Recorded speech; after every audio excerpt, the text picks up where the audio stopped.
మీ పిల్లలు ఇంటర్మీడియట్ మరియు ఎంసెట్ చదువుతూ సబ్జెక్ట్స్లో కన్ఫ్యూజ్ అవుతున్నారా? కాన్ఫిడెన్స్ లెవెల్ తక్కువగా ఉందా? రిపీటెడ్ మిస్టేక్స్ చేస్తున్నారా? అయితే మీకోసమే ఉంది రైజ్ యాప్.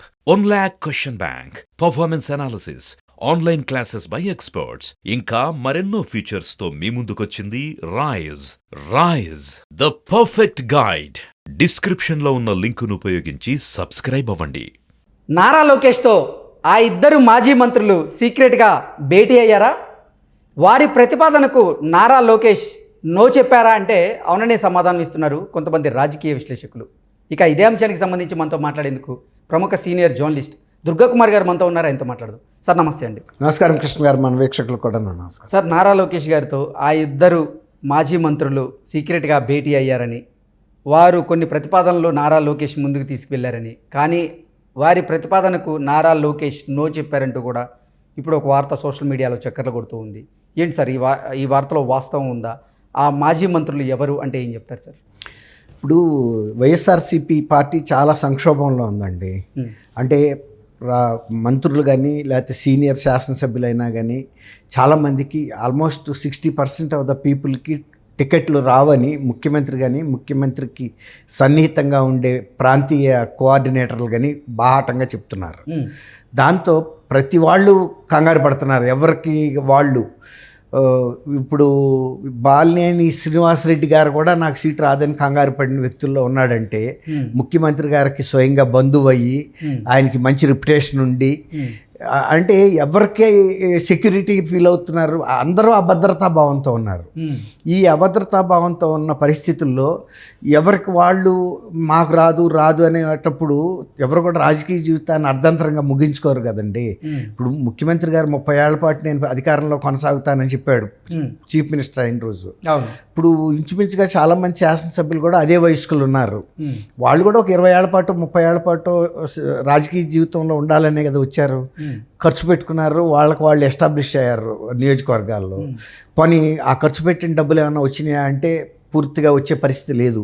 ఎందుకంటే శాసనసభ్యులు మంత్రులకి అందేటంతగా సిస్టమ్ అక్కడ లేదు. అది మొత్తం కేంద్రీకృతం అయ్యింది. ఆర్కే గారు కూడా పొద్దున అదే కమెంట్ చేశారు. అవును, నేను నియోజకవర్గాన్ని నా సొంత డబ్బులతో నేను అభివృద్ధి చేయాలని ట్రై చేశాను, నా వల్ల కాలేదు. అప్పటికి నేను నా పర్సనల్ మనీ కూడా నేను వెచ్చించాను.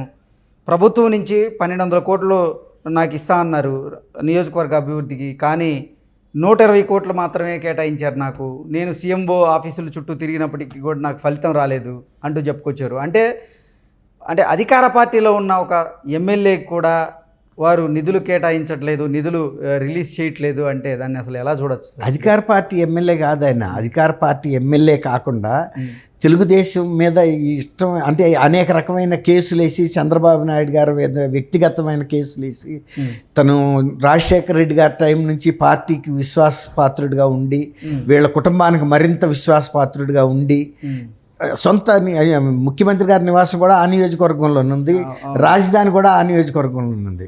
ఆ నియోజకవర్గంలో కూడా ఆయన 175 కోట్ల రూపాయలు నేను నా నియోజకవర్గంలో ఖర్చు పెట్టినప్పుడు నేను కాంట్రాక్టర్ల దగ్గర నుంచి ఏమీ ఆశించకుండా నేను పనులు చేయించాను. అంటే సామాన్యంగా ఎమ్మెల్యేస్ వాళ్ళ పర్సంటేజ్ వాళ్ళు తీసుకుంటారండి. అట్లాగే మినిస్టర్స్ కానీ లేకపోతే చీఫ్ మినిస్టర్ ఏ లెవెల్లో వెళ్ళిపోతుంది అఫీషియల్స్కి కానీ. ఇప్పుడు తను చెప్తుంది ఏంటంటే, నేను మాత్రం అట్లా తీసుకోలేదు, ఆ డబ్బులు కూడా నాకు వచ్చే కమిషన్ కూడా నియోజకవర్గం దానికే ఉపయోగించాను, అయినా కూడా ఇవాళ నాకు ఈ పరిస్థితి ఎదురైంది. పార్టీలో ముఖ్యంగా ఎవరైతే తెలుగుదేశం ముఖ్య నాయకులు పోటీ చేస్తున్న నియోజకవర్గాల్లో ఉన్న వైఎస్ఆర్సీపీ లీడర్లను కూడా పార్టీ బలపరచట్లేదు, ప్రోత్సహించట్లేదు అనేది ఆయన ఆరోపణ, బాధ. అంటే కనీసం మేము అంత పెద్ద నాయకుల్ని ఢీకొనాలంటే ఇప్పుడు ఆయన లొకేషన్ ఢీకొని ఓడించాడు. ఇప్పుడు మళ్ళీ కూడా ఢీకొనాల్సిన పరిస్థితి ఉంది. ఇప్పుడు ఆయన చెబుతున్న పరిస్థితి ఏంటంటే, నేను నెక్స్ట్ టైం లొకేషన్ని ఢీకొనే పరిస్థితి వీళ్ళు కల్పించట్లేదు, అంతర్గతంగా నాకు ప్రోత్సాహం లేదు, నియోజకవర్గంలో కార్యకర్తల్ని మాకు బలం పరిచేటట్టుగా వీళ్ళు ప్రవర్తించట్లేదు అని 4 నియోజకవర్గాలు ప్రస్తావించాడు ఆయన. కుప్పంలో, మంగళగిరి, గాజువాక, భీమవరం, అంటే పవన్ కళ్యాణ్ గారు కూడా పోటీ చేస్తున్న నియోజకవర్గం.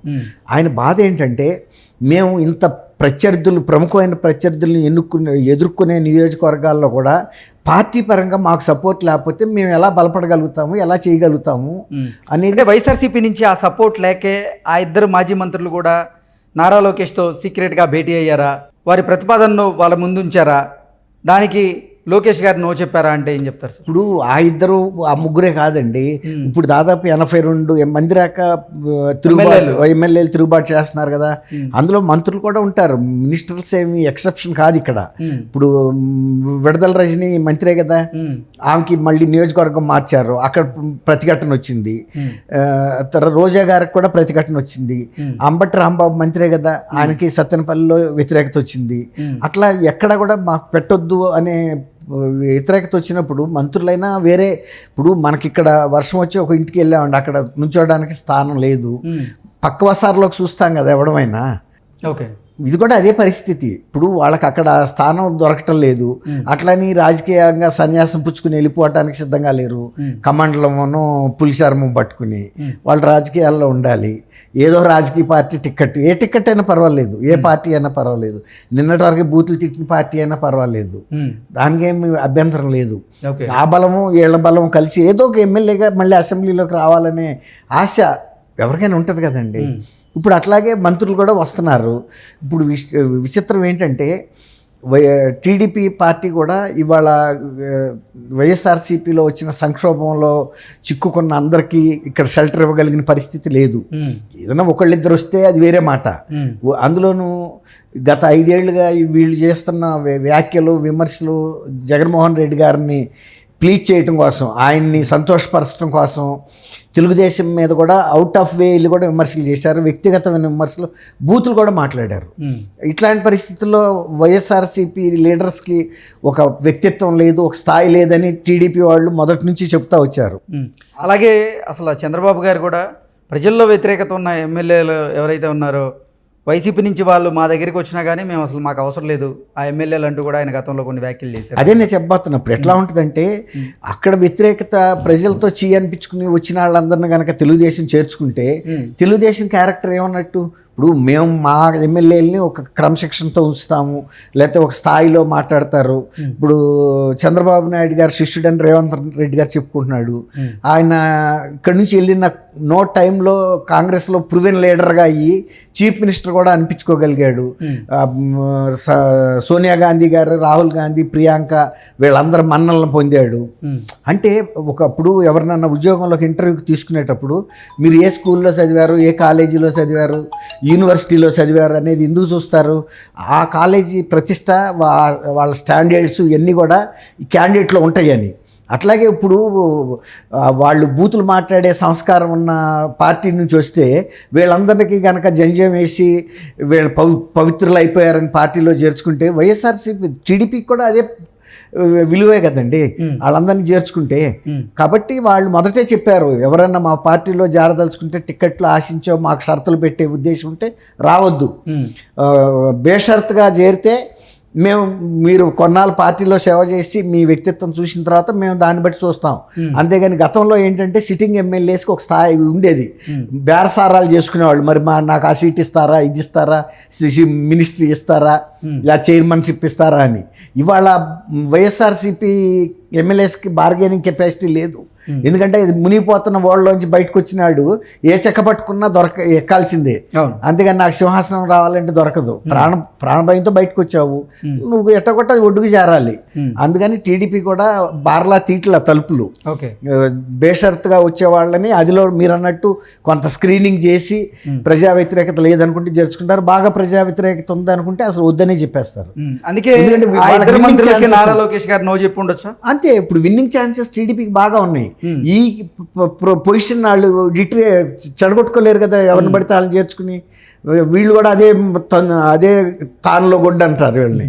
అందుకని మీరు అన్నట్టు ఎవరు ఎంత సీనియర్ మినిస్టర్ చేరినా కూడా ఇప్పుడు కాదు ఇంకా 2 నెలల తర్వాత కూడా లోకేష్ గారు అదే మాట చెప్తాడు. ఆయన మొదటి నుంచి అదే చెప్తున్నాడు.